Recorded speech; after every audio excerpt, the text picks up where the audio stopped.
Welcome to this important lesson that will help you if you are preparing for exam today, tomorrow, this week, next month, this year, next year, or whenever. So we want to discuss the topic, the A grade method, approach an exam in a way that guarantee excellence. We want to look at the necessary step you have to take, and when you take this step, you are going to get excellent result, that desired result, that A at the end of everything. So from my experience in 100 level, 200 level, 300 level, 400 level, University of Lagos, and graduating as first class student, with my experience with lecturer, there are a lot of up and downs, and with my experience with students, I was able to gather all this important information that will help you to have that excellence in any exam you are preparing, or any exam you want to write anytime soon or next year. So now you need to listen to the end of this lesson so that you can get some important information and it will help you. Trust me. So let's start. We'll be looking at four major frameworks. The four major frameworks are block sources, question categories, preparation skill during exam. These are the things you have to consider when you are preparing for an exam. Let's start with block sources. Whenever you are preparing for exam look like this diagram, whereby exam questions are like ball in a box, moving randomly and trying to escape from this box. So now, these opens that we have here serve as sources for exam questions, which are the lecture slide or notes, past exam or test paper, exam question, classwork, assignment, practice question, continuing assessment test, recommended textbook or materials. So now what do you need to do? When you are preparing for exam, you have to block all these opens in order to avoid the balls to move out of the box. That means that as you are going to the exam, you have to prepare or you have to study all the sources for exam question. That means that you have to study lecture slide or notes, you have to study past exam or test paper, you have to study recommended textbook or materials, you have to study example and the rest before going to the exam hall.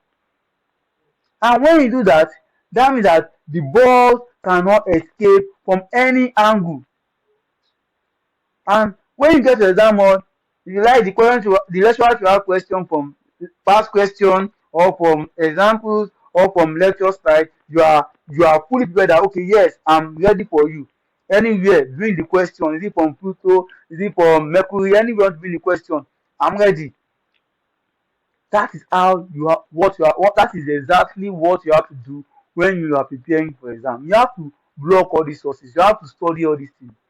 But one common mistake that most students do is that they just block two opens. Like now, some people will just read past question and they go to exam mode.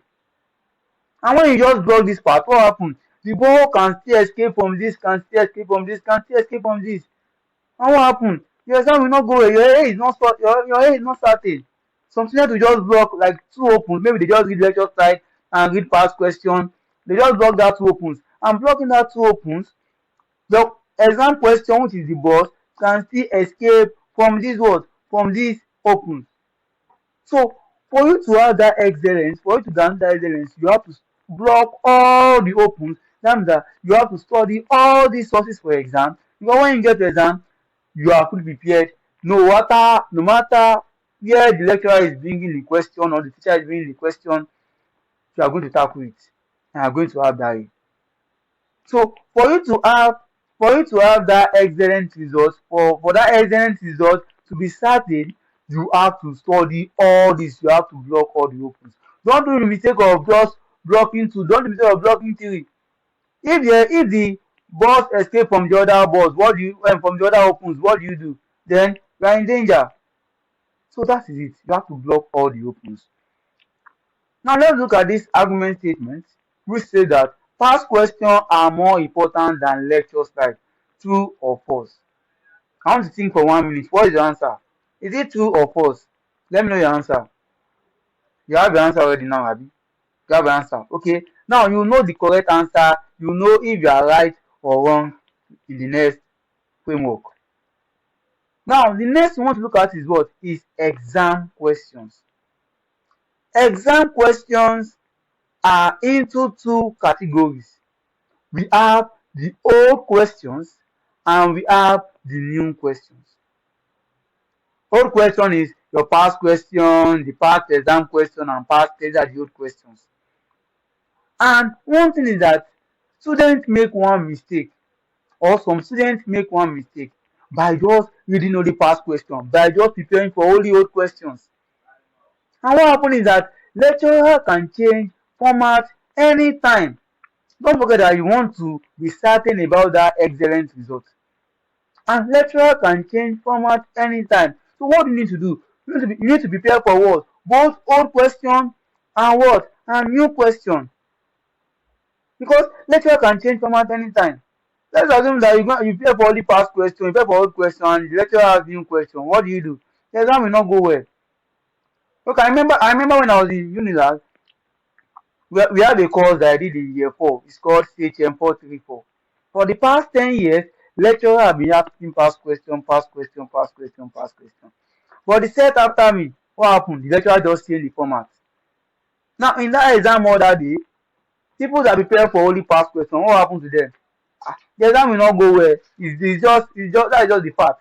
The exam will not go well. They will not do well. But look at if you have someone in that people for those that prepare for both the old question and new question, what happen? They will still keep the exam.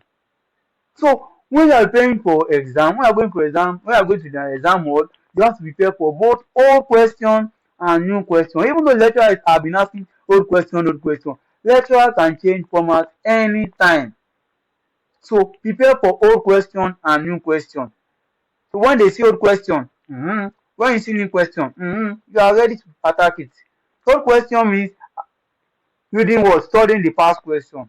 New question means reading the slide, reading the examples, reading the classwork, reading the recommended textbooks. These are where you can see the new question because your question will be within what the lecturer is teaching you or what lecturer will teach you. You understand? So when you are preparing for exam, you have to prepare for old questions and new questions for you to guarantee that excellence, for you to have that certainty that okay, yes, that A is sure for you. So the next one we look at is okay. Before we look at the next one, I hope you know the right answer now. That is past question more important than lecture side? No. Past question is important, lecture side is important. So they are both important. You get? They are both important. So let's go to the next framework, preparation skill. This is the skill they are going to use to rate yourself. Oh, am I ready for this exam? Or I'm not even ready at all. I'm not even up to 40% prepared. Or yes, I'm ready. Bring it, I'm ready. Bring it tomorrow, I'm ready. So this preparation skill. So now you can rate yourself now if you are having an exam or you are in exam period. You rate yourself, am I ready for the exam? Let's look at the preparation skill. The first one is read. When you read or when you have read the whole materials and everything, at that point you are 40% prepared for the exam. That means that what? You are less prepared. And don't forget that you are looking for A. So you only reading only for exam, you are not ready for that A. Certainty is not there, guarantee is not there. Now, but when you now solve question after reading, that means that you are 70% prepared for the exam. You are 70% prepared for the exam. And don't forget that we are looking at excellence. And A is between 70 to 100.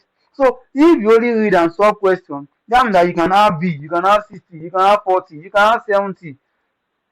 There's slight chance of having A. That's why we put it on 70. But after doing revision and self-test, you are prepared between 40%, 70% and 100%. That means that you are fully prepared for the exam. Don't joke with this guy, revision and self-test. It's very important. Don't joke with them. So for you to have that A, for you to be certain about having that A, you have to read, solve questions, do revision and what, and self-test. If you have done this thing, these guys, then you are fully prepared for the exam. So don't forget that looking for A. So you have to do revision and self-test. And so you have to read, solve question, revision, and self-test. Then you are fully prepared for the exam. If you are doing exam right now, rate yourself. Are you 40% prepared? Are you sure? Or you are not even up to 40%? Or are you 70% prepared? So that is it. Now the last framework is during exam. During exam, there are some situations that do not respect if you are a scholar or you are not scholar or you are 5.0 does not respect you. So what are the two situations? Silly mistake and time management. Silly mistake and time.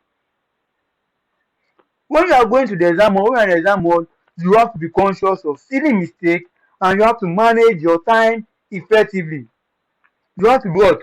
Conscious of silly mistake and you have to manage your time effectively. Now, how do you avoid this silly mistake? Because silly mistake doesn't affect anybody. Oh.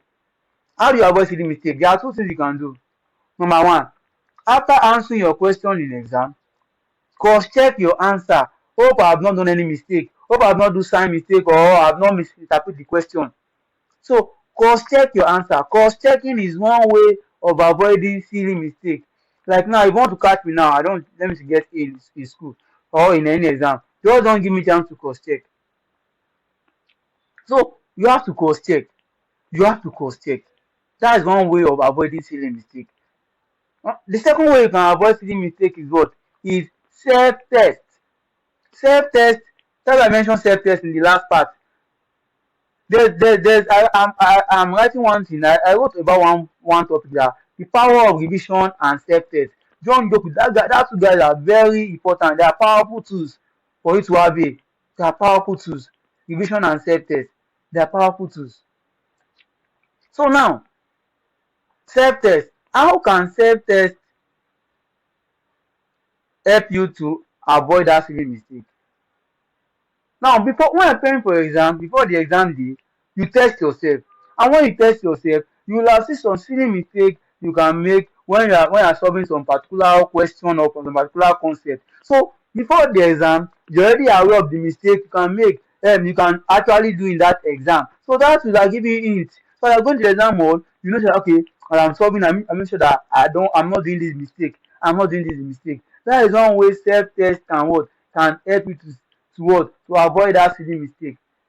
So before you do the silly mistake in the exam, you have do the silly mistake before the exam when you are preparing. So you have been aware of it before the exam. So as you are going to the exam hall, you are conscious of all that mistake.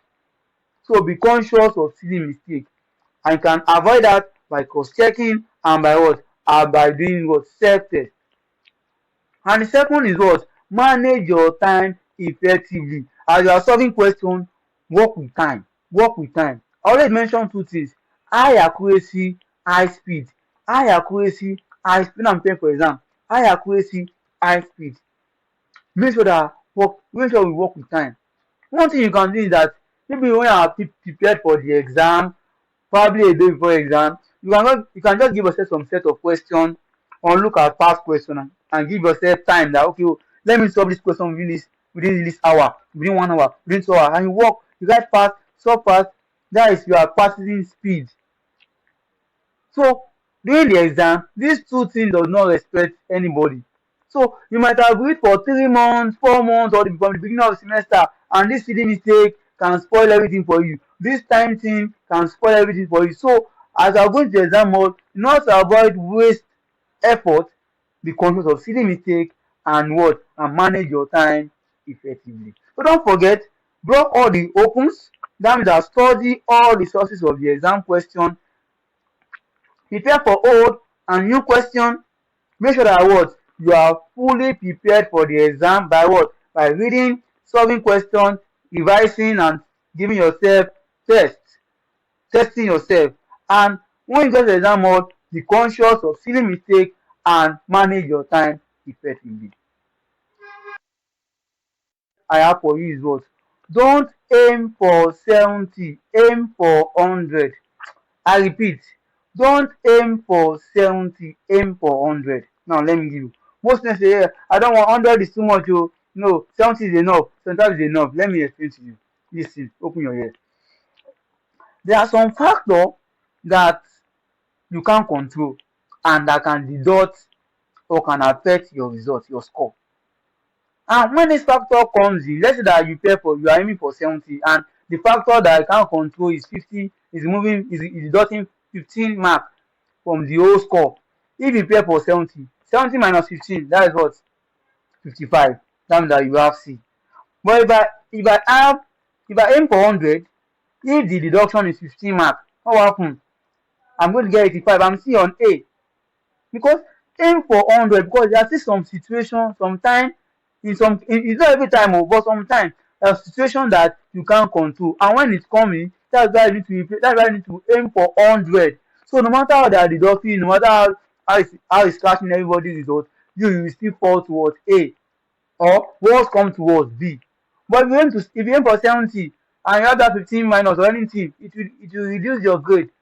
But if you aim for 100, you are still going to be on that A. So aim for 100. This should be your mindset. Aim for 100. Let me give a story of when I was a course that the lecturer give us a test that okay, test to everybody do project 40 mark. Do you know what lecturer did? The highest person, the highest score is 30 over 40. The man literally removed 10 mark from everybody. So if one person aims 70 now in our midst, what happen? The person will get like 60 and that is B. But me that aim 100, I'll still be like 80 or 90, and that is A. So aim for 100. Don't joke with this. I repeat, aim for 100.